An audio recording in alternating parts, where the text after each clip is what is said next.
আমি একটা কথা বলবো, যারা এই মডিফিকেশনটা করতে চান তারা কখনোই মানে পুরা মার্ঘাটা কাটবেন না। অনেকে এই জায়গা থেকে গ্যান্ডিং দিয়ে কেটে ফেলে।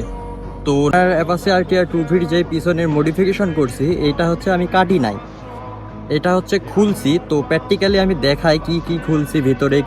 ইয়াং জেনারেশন বর্তমান বলতে গেলে আমরা হচ্ছে চাই, অনেকে চায় যে এরকম একটা মডিফিকেশন করবে, যে অ্যাপাচি আরটিআর 2Vর যেই পিছনের মারঘাটটা আছে ওইটা হচ্ছে অনেকে কাটে, কিন্তু ভুল ভবিষ্যতে কাটলে হচ্ছে ভবিষ্যতে যদি আমি কখনো লাগাই মারঘাটটা, সেক্ষেত্রে আমার আবার নতুন করে রিপ্লেস করে কিনতে হবে নতুনভাবে।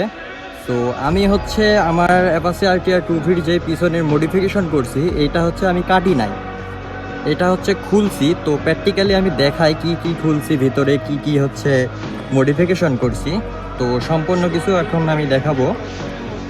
তো প্রথমত আমি যদি সিটটা খুলি গাড়ির, এই যে সিটটা খুলে ফেললাম, ভিতরে দেখতে পাচ্ছেন প্রথমত আমি ভিতরে হচ্ছে এখান থেকে জাস্ট এতখানি নাট থেকে শুরু করে ফুল যে কাভার থাকে ওই কাভারটা আমি খুলে ফেলছি।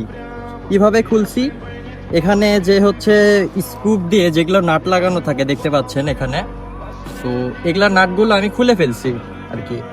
খুলে তারপরে এই জায়গাটা ফুল ফাঁকা হয়ে যায়, কারণ এই কাভার দিয়ে পুরা গাড়িটা আর কি ঢাকা থাকে, কালো কাভার দিয়ে গাড়িটা পুরাটাই ঢাকা থাকে।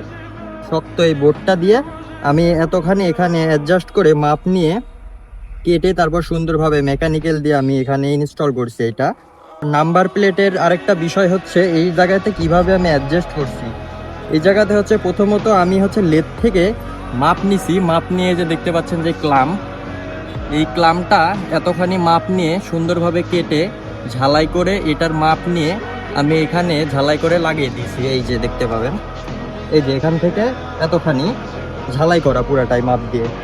তো তারপরে ফুটা করে এপারে সুন্দরভাবে নাম্বার প্লেটটা দিয়ে এভাবে ইয়ে করছি।